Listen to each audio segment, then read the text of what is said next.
Olá, pessoal! Eu sou a professora Jade Brown e hoje vamos falar sobre a figura do empregador e do empregado nas relações de trabalho e nas relações de emprego. Para começar, precisamos entender que o direito do trabalho foi o primeiro dos direitos sociais a surgir, estimulando a produção de muitos outros, pois são muitos os fatores históricos que contribuíram para a edificação dos direitos sociais. A história demonstra que o direito do trabalho precisava ser criado para proteger o trabalhador nas suas relações de trabalho. O direito do trabalho foi denominado de direito industrial, direito operário, bem como direito social, mas nenhuma dessas nomenclaturas foi adotada pelo legislador constitucional, que na Constituição Federal de 88 utilizou a expressão direito do trabalho, que é utilizada atualmente. Assim, o direito do trabalho pode ser dividido em duas partes principais. A primeira é a parte do direito material, que cuida da regulação das relações individuais e coletivas do trabalho, e a segunda que trata sobre o direito processual do trabalho. Na parte material é que encontramos o direito individual do trabalho, direito sindical, direito coletivo do trabalho e direito administrativo do trabalho.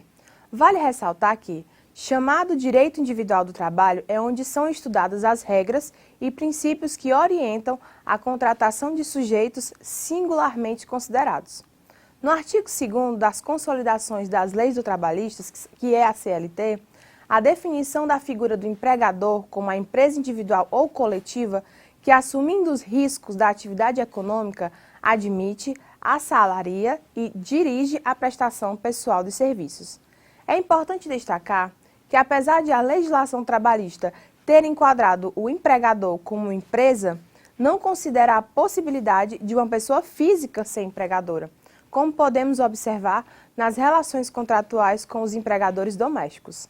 A Lei nº 5.889 de 73, em seu artigo 3º, também trouxe a definição do empregador rural, compreendendo como a pessoa física ou jurídica, proprietária ou não, que explore a atividade agroeconômica em caráter permanente ou temporário, direta ou indiretamente por meio de preposto e com auxílio dos empregados.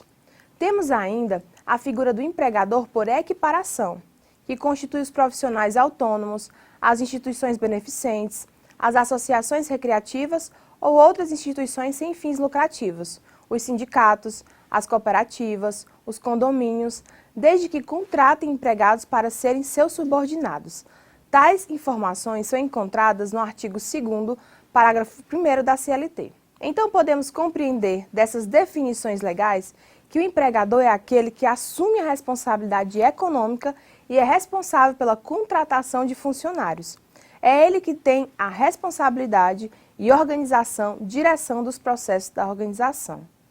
Compreendendo a definição de empregador, vamos agora conhecer a definição do empregado estabelecida pela CLT em seu artigo 3º, que considera empregado toda pessoa física que prestar serviço de natureza eventual a empregador, sob dependência deste e mediante salário.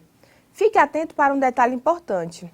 Nesta definição de empregado, é possível observar os 5 requisitos essenciais para a caracterização da figura jurídica em questão: pessoa física, não eventualidade na prestação dos serviços, dependência, prestação pessoal de serviços e pagamento de salário.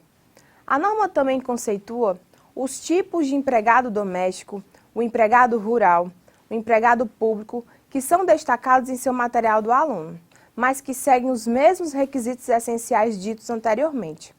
Assim, da relação entre empregado e empregador, surge a denominada relação de trabalho, ou seja, para que exista a relação de emprego, é necessária a acumulação dos 5 requisitos essenciais citados acima, que são eles a pessoalidade, a onerosidade, não assumir o risco da atividade, não eventualidade e subordinação. Porém, existe também a relação de trabalho, que diferencia da relação de emprego quanto às suas características, pois enquanto que na relação de emprego é necessário existir todos os 5 requisitos citados anteriormente, pessoalidade, onerosidade, não assumir o risco da atividade, não eventualidade e subordinação, na relação de trabalho surge da ausência de algum desses requisitos, ou seja, faltou um dos requisitos citados acima, é considerado relação de trabalho. É importante ficar atento a essa diferenciação, pois muitas vezes ela pode ser confundida na hora de avaliar os dois institutos. Assim, a figura da relação de trabalho surgiu para que os trabalhadores que não estivessem inseridos na relação de emprego tivessem suporte. Assim, ao ser contratado pela empresa, o empregado transfere ao empregador o poder de direção de seu trabalho, passando a ser subordinado a ele. O poder diretivo do empregador é um dos efeitos mais importantes do contrato de trabalho, pois ele se manifesta de diversas maneiras na relação trabalhista e possui um conjunto de direitos e prerrogativas em favor do empregador, deixando o empregado em uma relação de subordinação.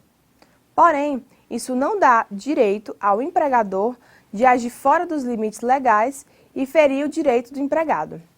O que podemos perceber quando falamos sobre o assédio moral institucional é que muitas vezes as próprias diretrizes da empresa geram dano aos trabalhadores, pois extrapolam os limites do poder diretivo. Hoje notamos o crescente aumento nos casos de problemas de saúde mental que está relacionado ao ambiente de trabalho muito competitivo, exigindo dos trabalhadores além de suas capacidades, chamando a atenção até do poder público com a adoção de medidas para coibir essa prática. E é com essa informação que encerramos a nossa aula de hoje.